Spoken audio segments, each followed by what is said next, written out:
much for participating once again.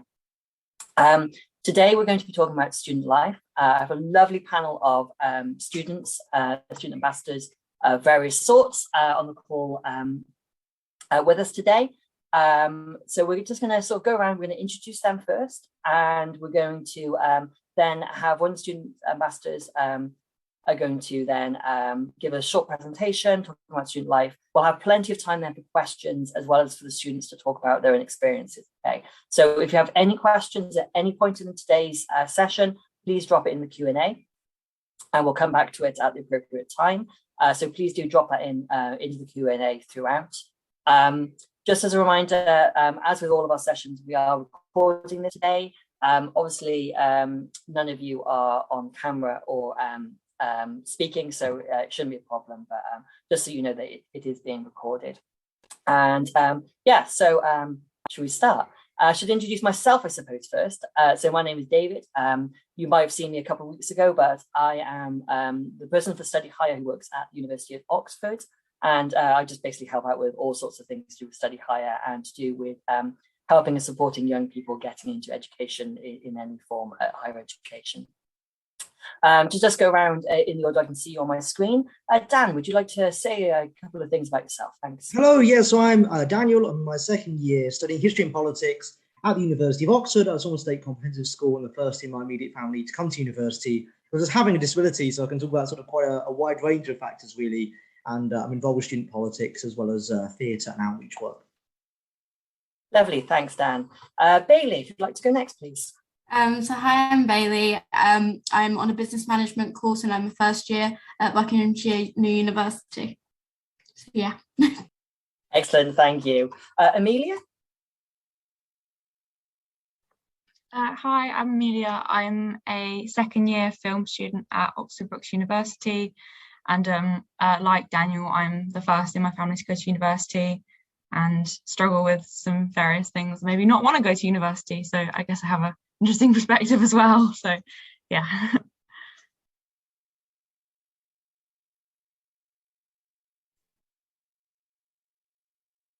Oh, sorry, thank you, Amelia. Zoe? Hiya. So I'm Zoe. I'm in my third year at the University of Reading. Lovely, thank you very much. And last but not least, Ori.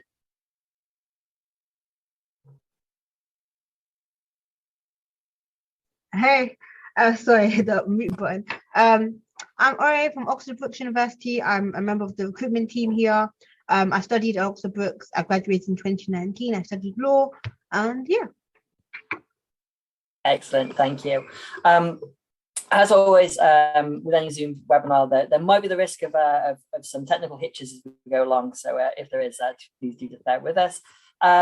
Without any other sort of stalling, should we just go straight into the student life presentation then? So Ori, whenever you're ready, if you'd like to share your screen and get going with it. Great, yeah, thank you very much. Okay, cool. Right, I'm just going to share my screen for you guys. Okay, can everyone see my screen? Yeah. Yes, we can see it. Thank you. Fantastic. Okay, awesome. So student life. I'm just going to move that. Okay, student life. But let's get started. So first of all, a few facts about Oxford Brookes. So we are 4th in the UK for teaching, according to the Times Higher Education Young University Rankings of 2021.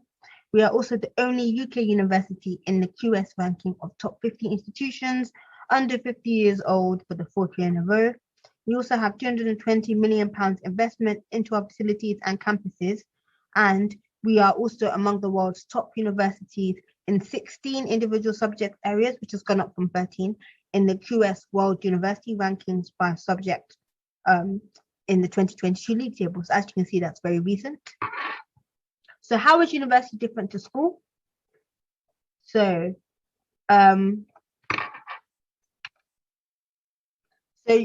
academically wise, it's different in terms of subject choice. You have way more subject choice at university. There's a real variety of courses you can study.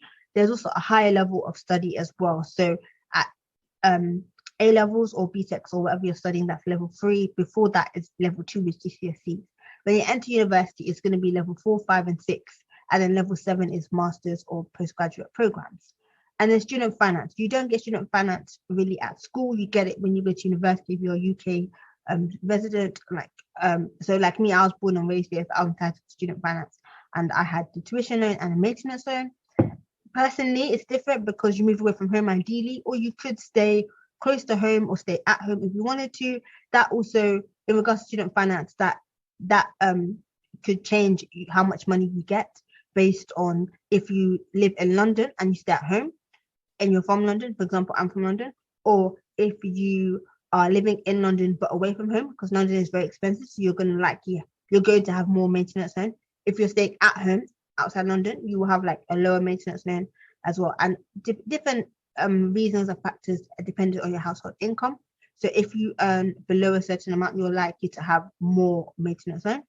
And then so moving away from home, you get more independence, you get more freedom, you really get your own space as well, that sort of thing. So student life at Oxford Brookes. So we're going to talk about funding your degree, living independently, learning experience, and student life and societies, as well as support and well-being too.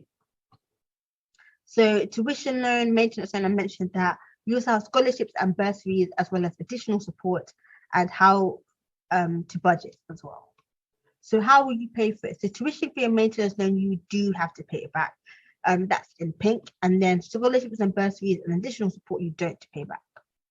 So living costs. So living costs, a variety of things that comes under your maintenance loan. So for example, if you want to have pizza, like go out with friends, traveling, going to see friends, going back home, these all come into living costs. Washing at university, is very important to remember that you can't get washing for free. Well, at least at most universities anyway, you pay for it. Whereas at home, technically it's not free because your parents are paying for it at home, but you don't have to physically pay, I guess. So think about that as well. Think about how much you're going to factor into washing. My old flatmate at uni, she didn't dry her stuff because I think she said the dryer didn't dry her clothes properly, so she just spread it in her room. You can get something called a clothes horse and just air dry your clothes. Personally, I just dried all of mine in the dryer because like when I wash my stuff in bulk, it would just be like easier to put it in the dryer, and luckily all my clothes dried. Phone as well, for example, you've got Spotify, Apple Music, phone bill for paying your phone bill, Netflix as well. All of these things add up. And then grocery. I think grocery is very important. I probably should have said that one first, but grocery shopping is super important, obviously, because you need to eat. And then pizza and stuff is more like a luxury. So grocery will be more than necessity. As you can see in this picture, we've got lettuce, bananas, that probably looks like bread or something, bagels, apples, so like necessities for you to live. So how will you pay for it? Like I said, loans is tuition fee and maintenance, bursaries and scholarships you don't pay back. So how long do you have to pay your student finance loan back? 40 years. After this, then the loan is wiped. So budget saving tips. You could get a student discount card. You could also get a student bank account. You don't need to buy every book as well. It's really important to shop wisely. Also, potentially you could get a 16 to 25 rail card.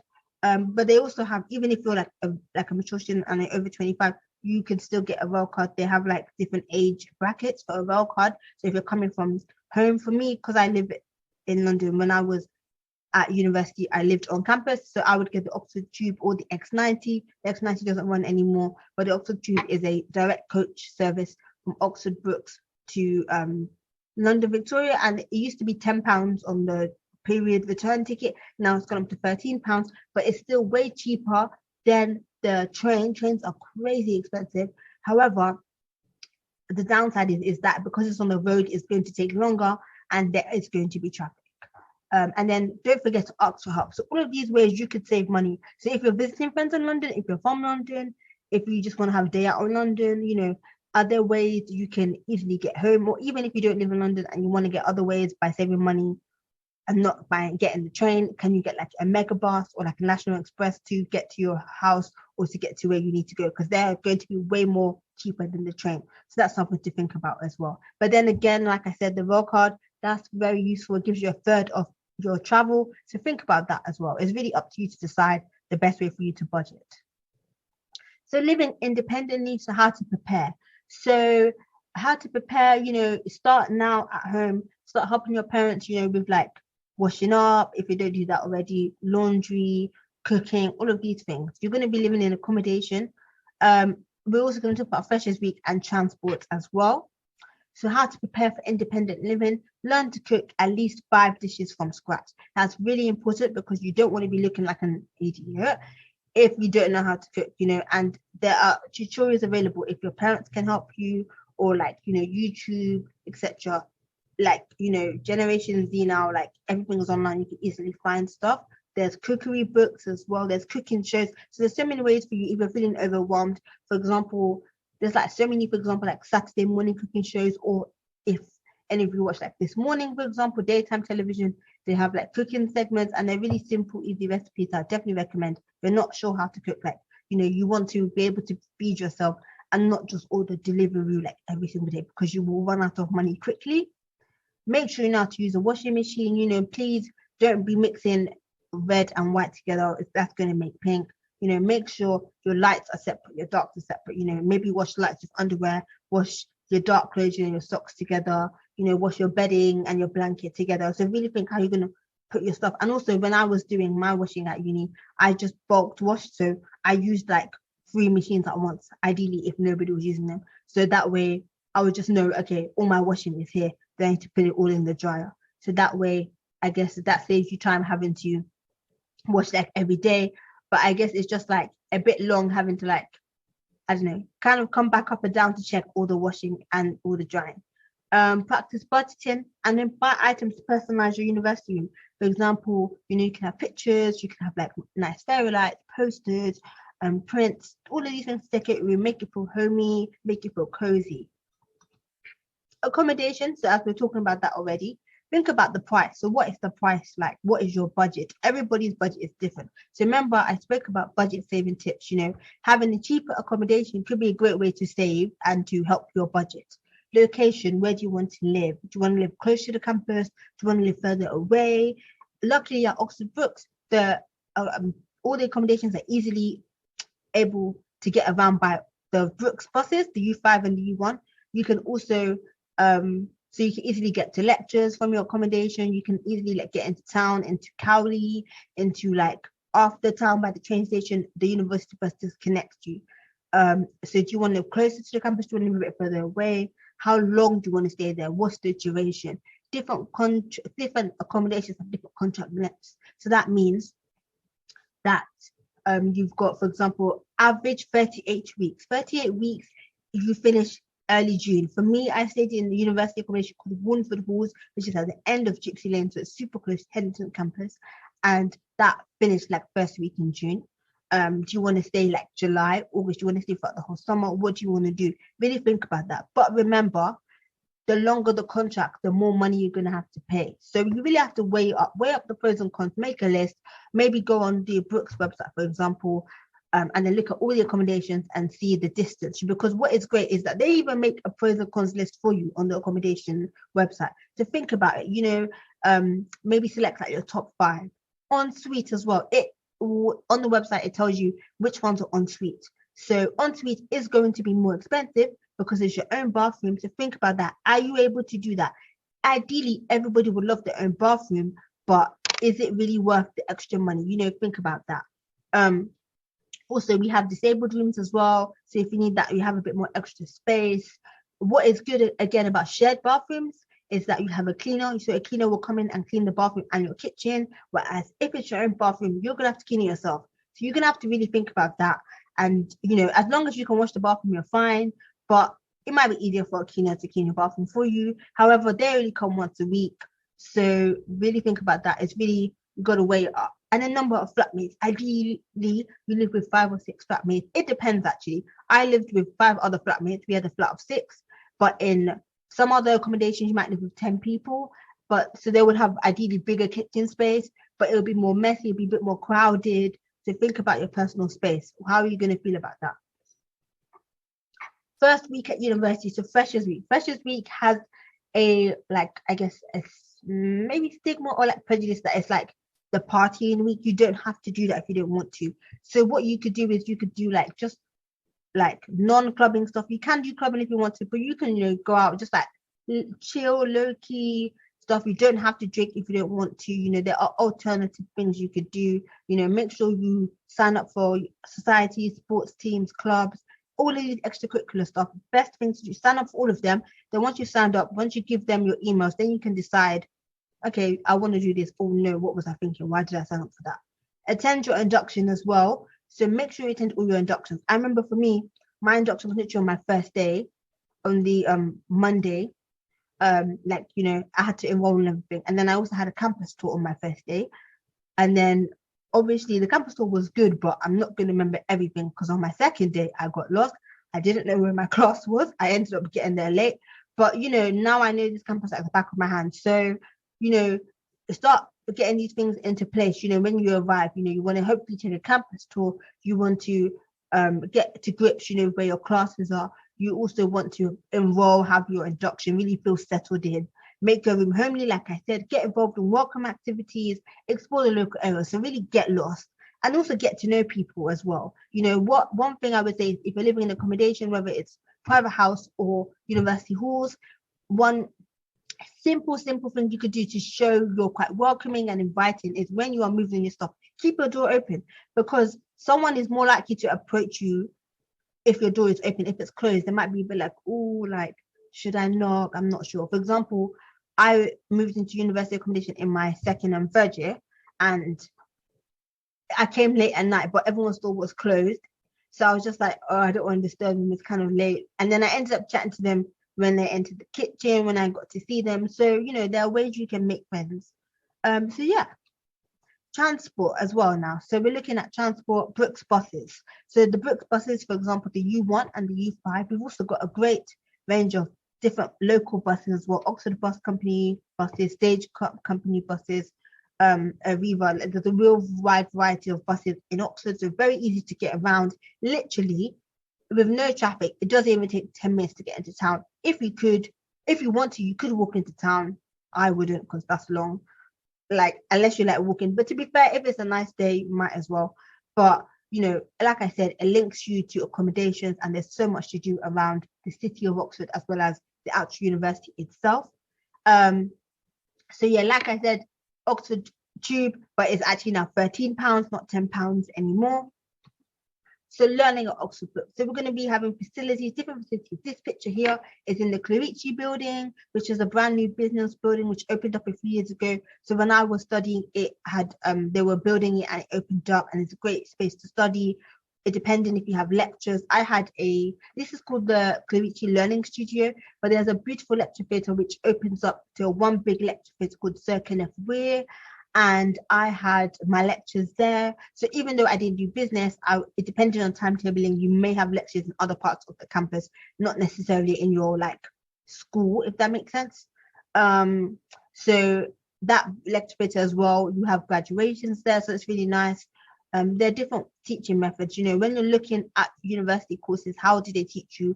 Are they going to have exams? Are they going to have coursework? How much contact time do you have? So by contact time, I mean how many days or hours are you in for class? For example, for law, it was minimal contact time. It was 12 hours a week. So it wasn't that much. Live project, placement, study abroad, all of these things you need to take into consideration. These are great opportunities. I would recommend just really jump in and do as much as you can do. We also have an option to study a free language alongside any course. I'm pretty sure, I can't think of any course that does not allow that. It's what we call a ninth module. So a module is basically a component of your course. So it's part of this overall syllabus. And we have a range of optional modules or topics and compulsory ones you have to do in order to finish your degree and graduate. So what we call the ninth module is ideally you do 8 modules per year. So 4 per semester or 4 per term, as we have 2 semesters. And you can do a free language that consists of French, Spanish, German, Mandarin, and Japanese. So some other academic facilities, we've got Upgrade. Well, it was called Upgrade. It's now called the Centre for Academic Development. We've also got academic advisors. So they are personal tutors. They are there that they are lecturers on your course. They may not teach you directly, but they are there to help you and guide you along your time at university. We've got amazing library resources. Our library is open 24 hours, 7 days a week in our Headington campus. Consists of 6 floors and it's in a traffic light system. So red light is really quiet zone, amber zone is medium talking, and green zone is like you can talk and do collaborative work. We also have we've also got like bookable presentation rooms, like you can book to do group work presentations as well as pods. You can do group, you can book that on if you log in through the library, and it will take you to that page. And then also we have help and support from staff both during and after your degree. We've got careers available up to 3 years after you graduate. I would recommend staying in touch with your lecturers, and they can give you references as well. So your academic advisor ideally gives you references, but they can give you references as as well. Study abroad. So we partner with 150 universities in the world, such as Australia, Canada, Denmark, Hong Kong, Japan, and also Europe as well. But remember, there is more to university than your course. So these are our old student ambassadors. This was the time I was a student ambassador. So a student ambassador is a great way to get money as a part-time job. It's a 0-hour contract, so you work when you want to work, and because it's a university job, they're understanding they're not going to force you to work when you have exams. So you could be a student ambassador. I am biased, but I think that's the best job ever. Local bars, pubs and clubs, cafes, restaurants, retail, lifeguarding, supermarkets, leisure centres, and also, for example, if you work at Tesco back home, potentially you could transfer to the Tesco in Oxford or wherever you end up studying. So Students' Union as well, that is a students' representation, and loads of societies. We have a plethora of societies available. I joined literally so many. Honestly, I think if I had joined more, I probably would have hindered my degree. I honestly had the best time at university, joining dance, drama, public speaking, Modern United Nations, which is debating, a real variety of societies that joined. Student Union have all the societies, if there's not a society you like, you can create your own. You can also run to be like president or vice president, or you could be like a course rep to talk about your course and feedback to them about how your course is, what you want to change about it. Charities, you work for a charity, mentoring or tutoring in local schools as well. So we have over 100 societies to choose from. You can also do sports, explore the city, and also we have a great wellbeing service as well. Brooks Union are there for advice, events, and societies. So they're there to help you any problems, if it's about accommodation, for example, any issues with regards to making friends, or if something wrong is on your course, they're there. So I've mentioned academic advisor, I've mentioned the union, I've mentioned well-being, finance as well. Any issues with that, there's something called a hardship fund. So I always say it's better to know where these things are, not need them, than know them and need them and not know where they are. So it's really good to know, think about all of these things when you're looking at universities and see what is their service like? How does this compare to another university? How will I feel here? Will I feel comfortable here? Will I feel supported here? Here are the different societies we have. We have way more, but we have politics ones, culture and faith, performance ones, cake, mixology, fashion, liberation ones, a real variety one. I went to a women in business event, which I thoroughly enjoyed when I was at university. I was part of African Caribbean Society. I was part of Emily Wen. Like I said, dance, drama. If literally, I wish I could have done everything, but time did not permit because I came here to do my degree. I couldn't afford to fail. So Katie from hockey, she joined the hockey team. She said, Brooks Hockey Club provided me with many opportunities to improve or gain new skills and to gain a whole new circle of friends I wouldn't have encountered without it. My favorite highlights have been hockey, tour, and rewards evenings. So this woman, Katie, she had joined the society, and those are just her thoughts. So if you're interested in sports, or even if you're not sure, you want to just see if it's for you, or maybe you really want to go pro, or whatever you want to do, just dip your toe in it and see if it's for you. So well-being, we've got dedicated facilities and teams that look after your physical and mental health, support for disabilities, Brooks Medical Centre, including dentists on site. One thing to point out though is with a medical centre, if you are registered with your GP at Oxford Brooks, wherever your home GP is, your patient details will transfer over because you can only have one place with your details. For me, I was first day of Freshers Week, I was ready. I put all my details in Brooks GP, and then luckily I never really had to use the GP here, but all my details from my home GP disappeared and came to here. So think about where you want your details to stay. Do you want to have it here or do you want to have it back home? Think about that. I had to go back and register as a new patient. My friend that lived in Germany, she would literally go back to Germany for her appointments, like the dentist and for the doctor and stuff. So, really think about that. Free counselling facilities and multi-faith chaplaincy on site as well. So, get like explorative, explore the city, museums, tour buses, restaurants, bars. There's so much to do. One thing, obviously I still work at Oxford Books, so I can do it when I'm around in Oxford, but I really would love to explore Oxford more, because I did everything there was to do at uni, but I would love to have explored Oxford itself more. So top tips, I would say get lost, literally explore, get lost. Obviously make sure your phone is fully charged and that you have Google Maps, but just explore, especially in the early September days when work is not too much, the weather is beautiful. I'd recommend in Christmas, go to Blenheim Palace for the Christmas lights, the Christmas trail. It's so beautiful. So get lost. Don't be afraid to ask for help if you need it. Learn to cook at least 5 dishes from scratch. Put yourself out there. Join at least one society or one sports team, and look out for any part-time work as well. So that is all. Thank you so much for listening. If you scan this QR code with your phone or with your device, you should be able to get onto our website and chat to a student ambassador. There are people that are someone like me who has studied at university, and they can share their experience. But also we have these wonderful people that are going to chat to you here today. But after this webinar, you can chat to them. If you just type in chat to a student ambassador Oxford Brooks, they're available to help you with any questions or queries. Yeah, thank you so much, everyone. All right, thank you very much, Ari. Covered so many different topics there, and I'm sure much of it will have been of a lot of help to the parents and carers who are listening in attentively, no doubt. If you want to stop sharing your screen now, we'll switch back to the student panel. A couple of things just to draw out from that. Ari covered many topics. As you'll probably understand, there are a lot of things linked in to what creates student life. So as any student can tell you, a lot of that is about finance, is about trying to find out how to have the most fun on the least amount of money possible. Best ways, again, freebies or discounts wherever you can. Another thing to pick out as well is that Ori covered many benefits that are offered at Oxford Brookes University, and those things are quite common across the university sector nowadays. We're quite advanced as a sector. It will vary from university to university, so it's always worth for you and your child, your young person, to be aware of what the universities offer.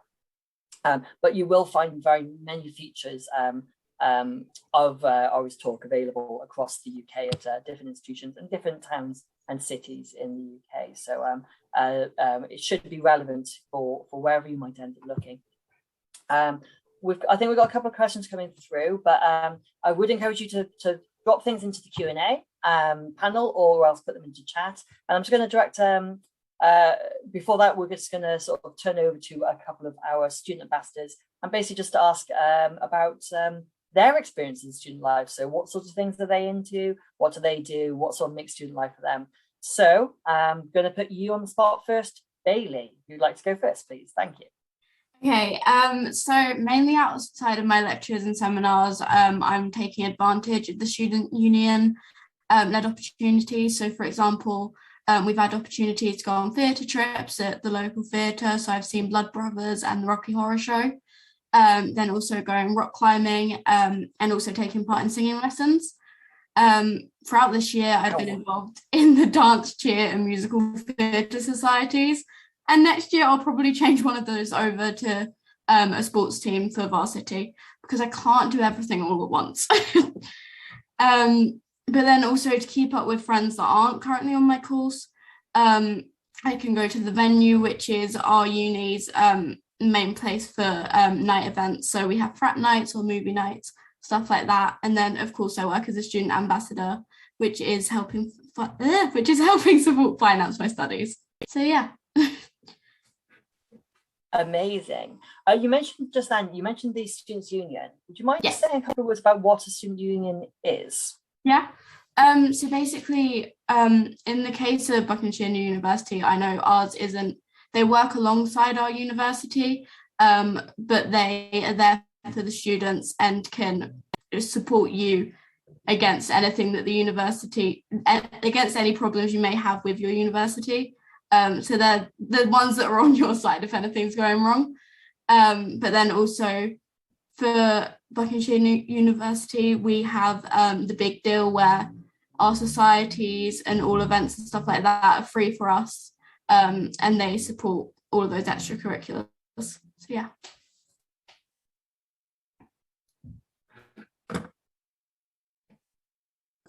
Sorry, I did the forgetting to unmute thing.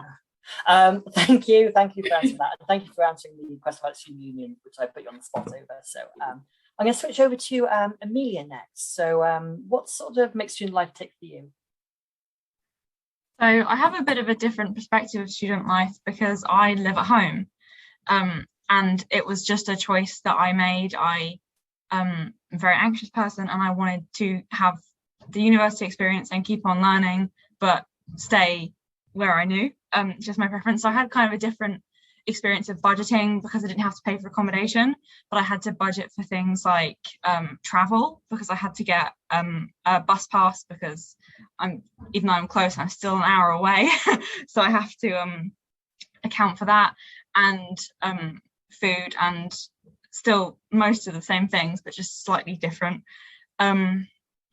And it's kind of different for me because I don't get to do quite all the nights out and everything people get to do because I'm further away.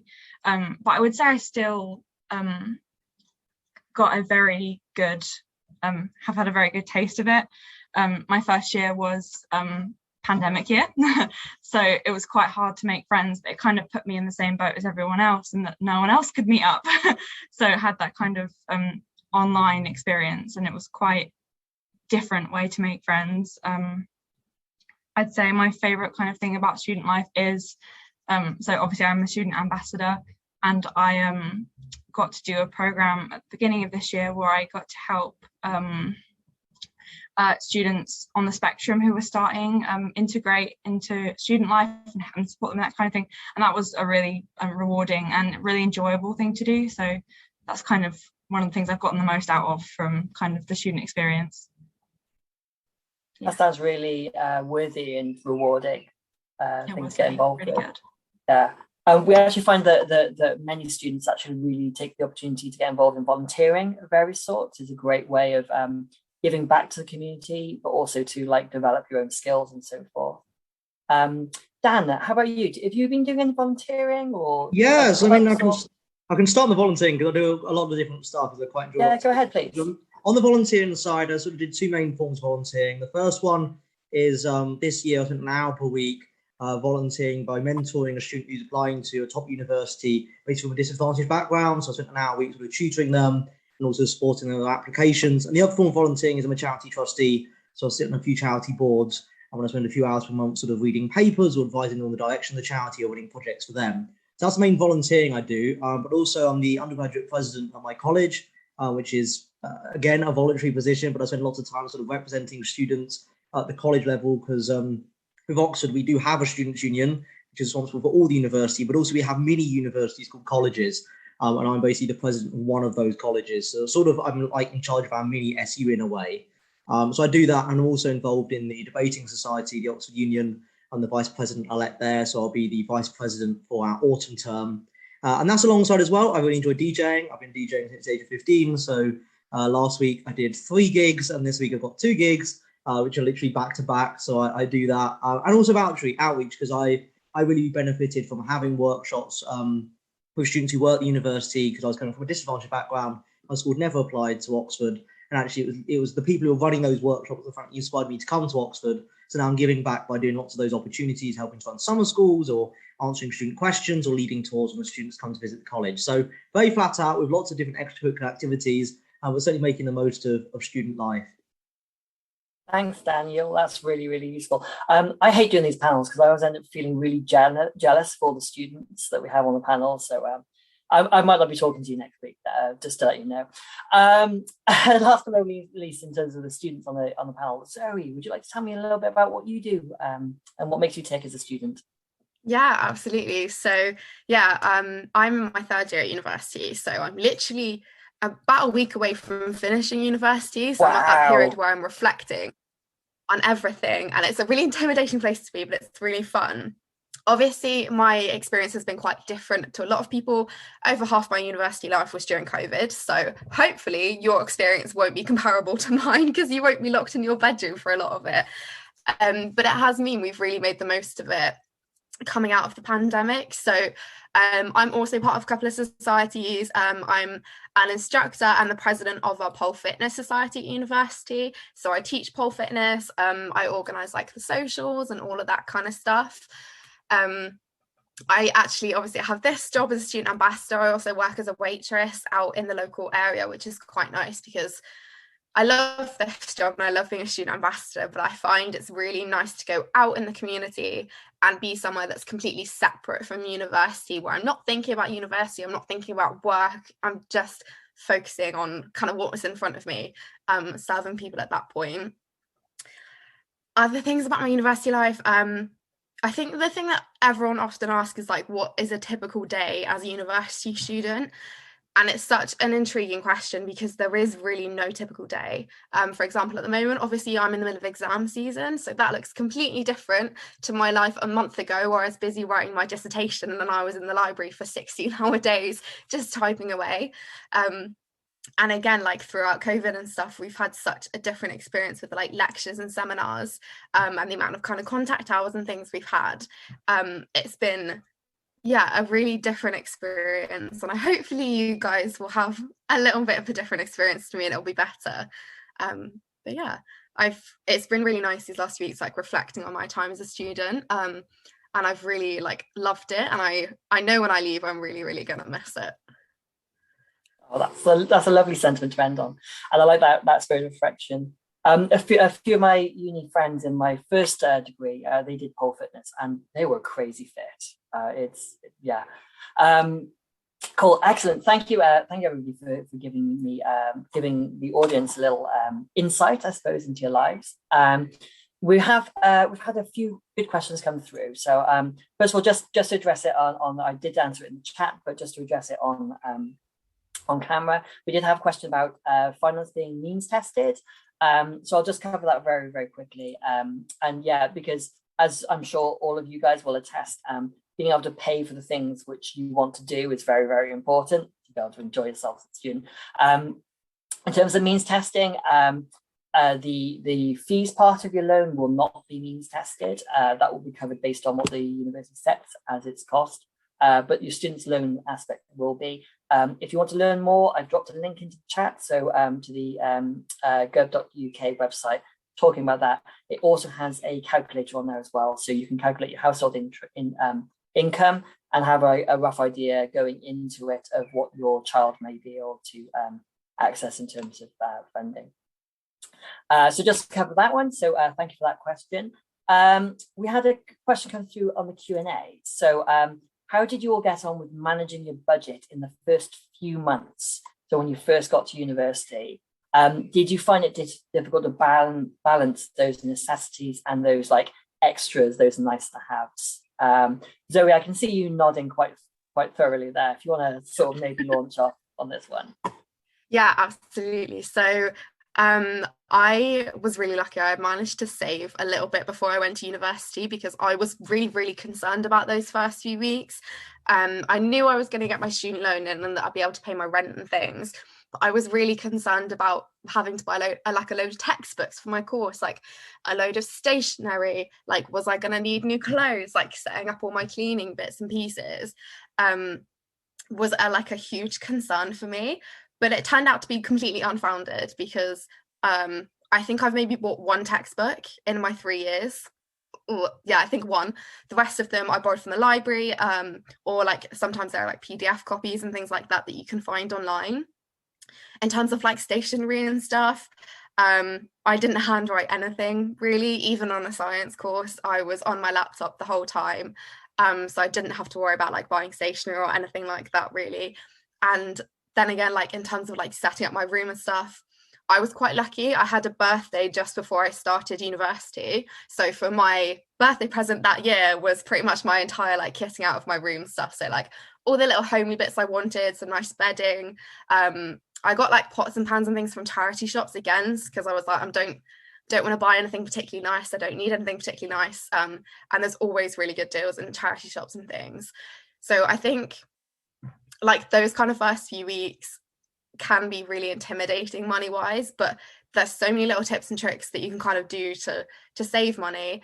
And also I would say you don't need to buy everything and spend everything before you get to university. When you go to university, chances are you're not moving to the middle of nowhere and there will be a shop around you. So if you forget something, or there's something you figure, no, I actually do need to go and buy that,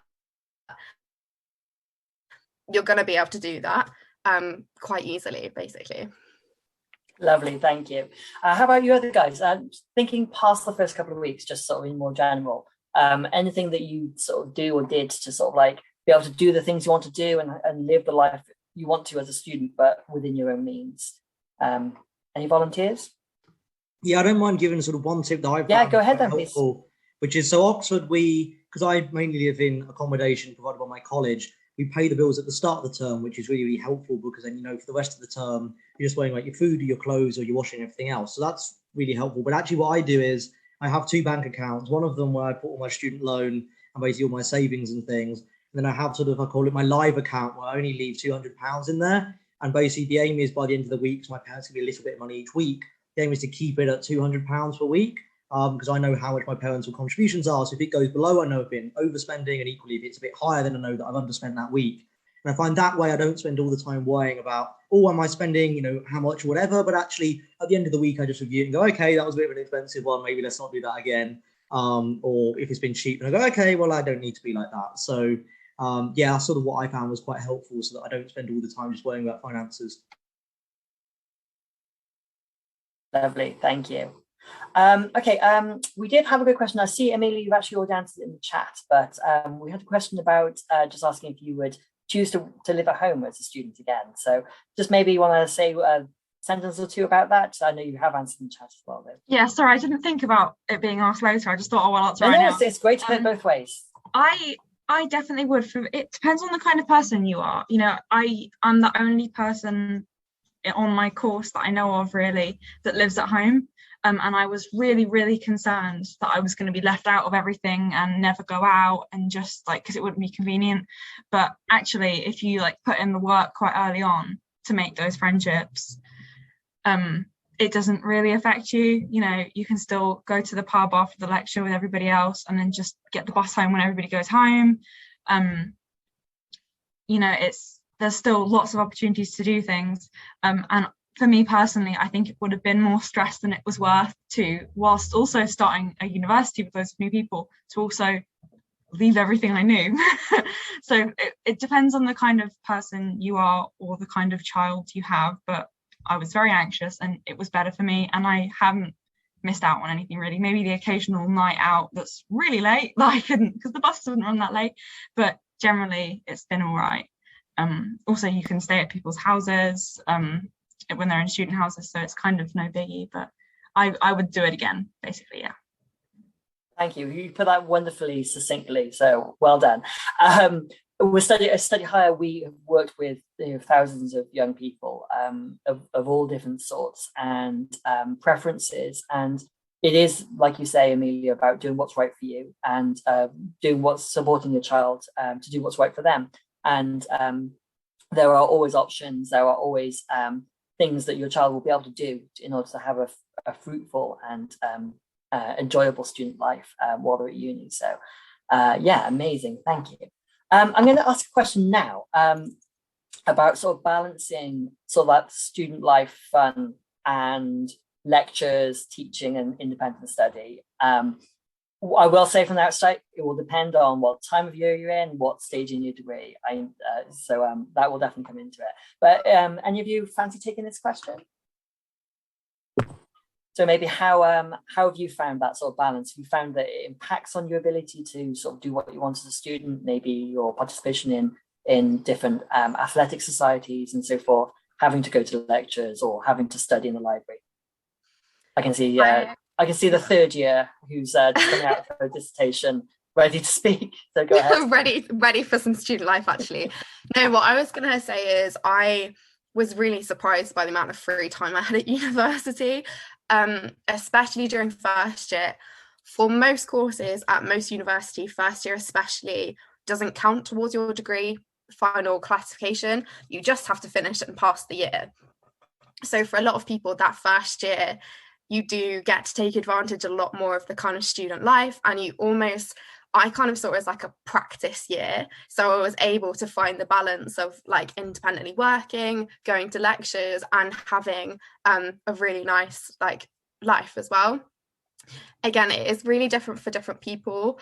I found it quite useful to kind of like limit my working hours in terms of like university work.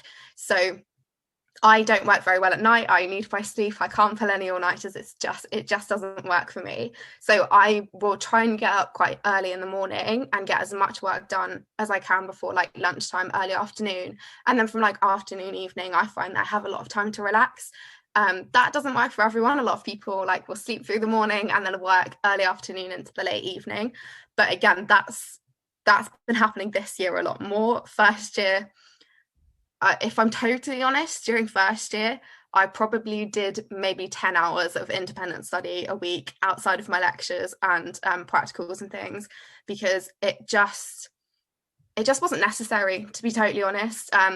The assignments and things, they came quite easily to me. It wasn't too difficult.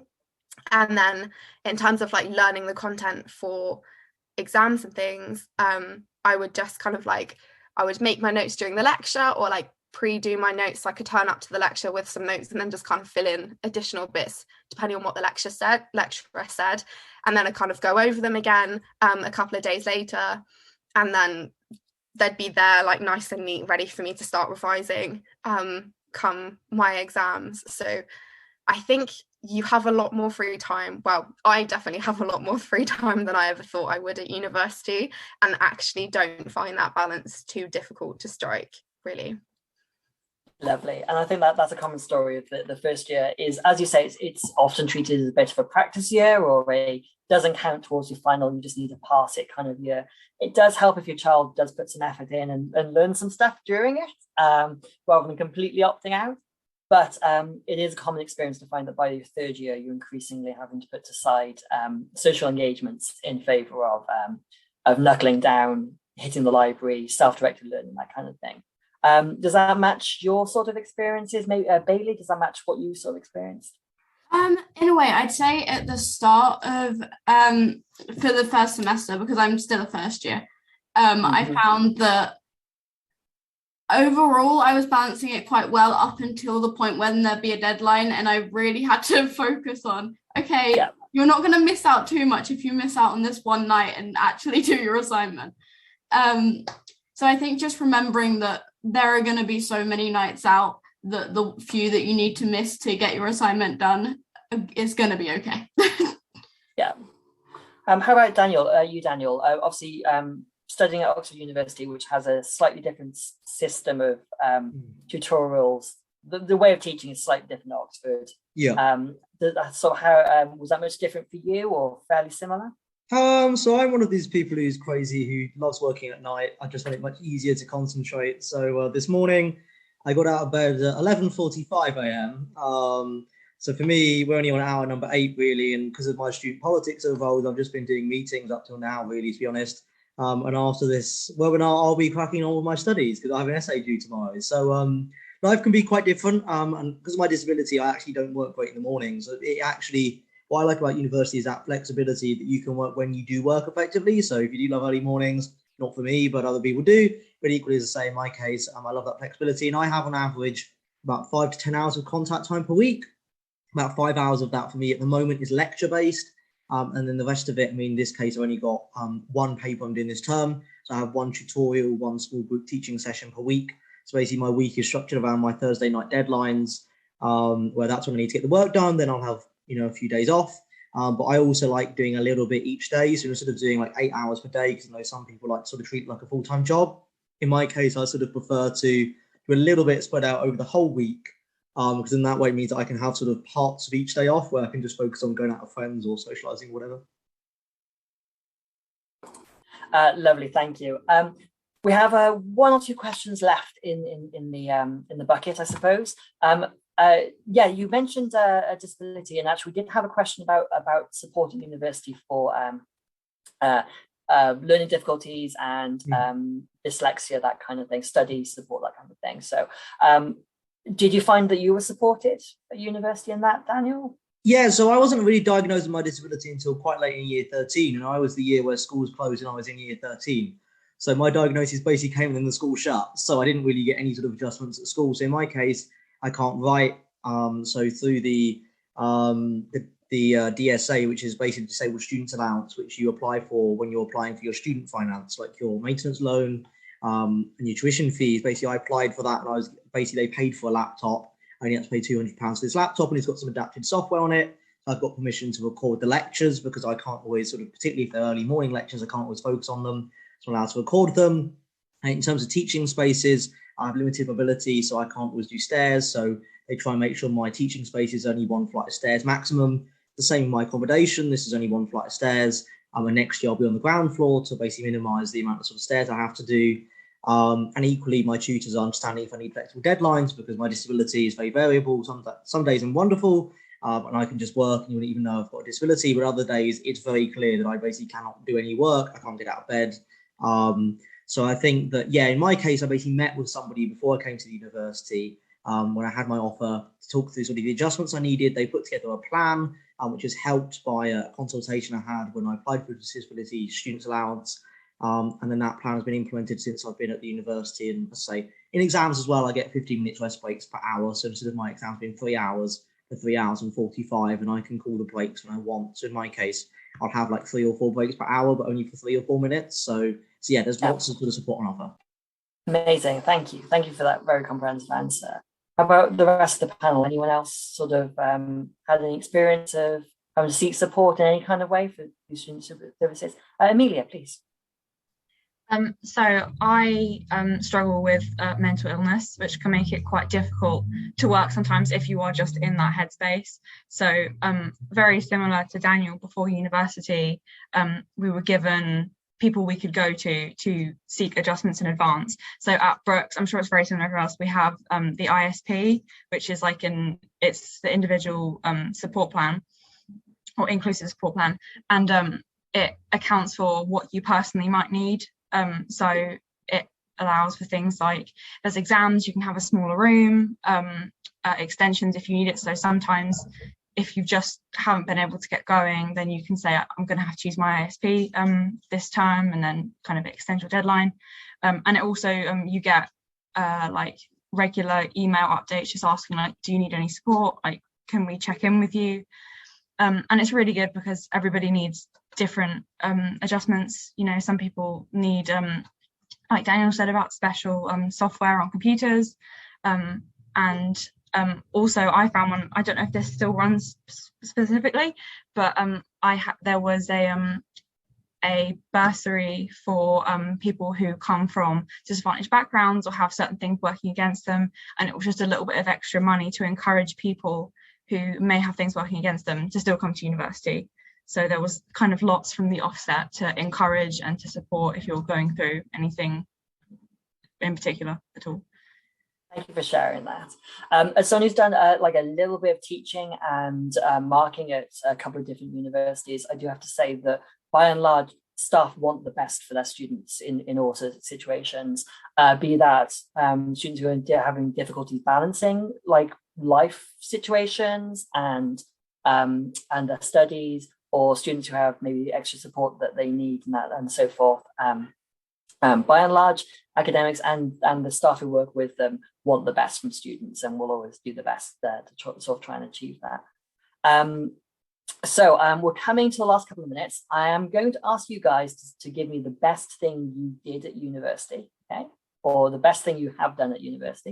I'm going to give you 1 second to think about that. Before that though, Zoe, we had a question in the chat. You can give a yes or no answer, or maybe just a maybe. Did you find your study skills in your first year were adequate? No, I didn't, but I very quickly learned through most, with my course, especially with biology, we had a key skills module, which basically in the first year taught you how to learn. So they taught us how to reference, they taught us how to write a scientific essay, how to kind of read a scientific paper, all of that. So don't worry, they have you, they've got it sorted. They know that you're coming in from like A levels or B techs with varying levels of ability and skills. So they'll sort you out, don't worry. Because if you could already do it, why would you be here? Exactly. Can I quickly add as well, just to Zoe's point? Please. Like, it's really a great question, because like I feel like as university you're sounds so cliche, finding yourself. You know how people say on gap years you find yourself, and like you find yourself, you're knowing how you study.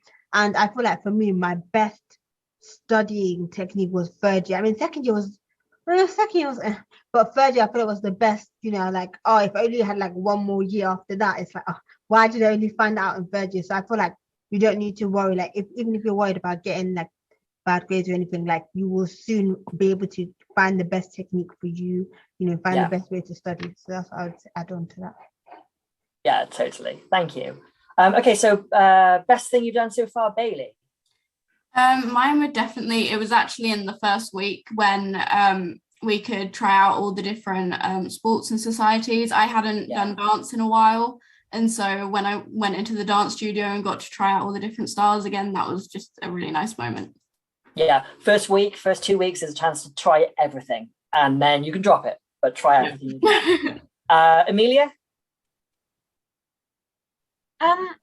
Probably just meeting so many people, and kind of learning about you know, so many people from so many different backgrounds, and like everyone kind of coming together, and like you kind of forget sometimes that, you know, just because you're near the area doesn't mean, you know, there's loads of international students and like so many people from different backgrounds, and just kind of all like making friends with so many people. I don't know if that counts as learning, but like it's just something that I found really beneficial to me. One of the most valuable things you can get from university, I think. Dan? A really crazy one was I managed to get the CBBC presenters Dick and Dom to DJ at a society ball last year. Basically, I got to look after them, which was good fun. That's amazing. Amazing. We need to talk about that on another occasion in much more detail. Zoe? That's so funny. We also had Dick and Dom come and DJ at our student union in first year. They get around, clearly. Awesome. My best thing, it's so hard, 3 years. I think this year, so obviously I run Pole Fitness Society, we did a club swap with American football. So we taught the American footballers how to pole dance, they taught us how to play American football. And it was just the funniest thing I've ever seen. Don't know if you can imagine like 6 foot lads like trying to tip themselves upside down on a pole, and then us like 5 foot women crashing into each other on the football field. It was so much fun. That is absolutely amazing. Okay, we do need to wrap it up there. So let me just say, Zoe, Amelia, Bailey, Daniel, thank you so much for representing the entirety of studenthood in the UK. Ori, thank you for a lovely presentation covering so many really, really useful points. And last of all, thank you to everybody who has attended this session. I hope that you've got something from it. If you do have any questions, you should know where to get in contact with us at Study Higher. Thank you so much for joining us. And yes, as Lou was just pointing in, hopefully we'll see you next week for our final webinar. And well done for sticking with us so far. So thank you very much and have a good night. Bye, everyone.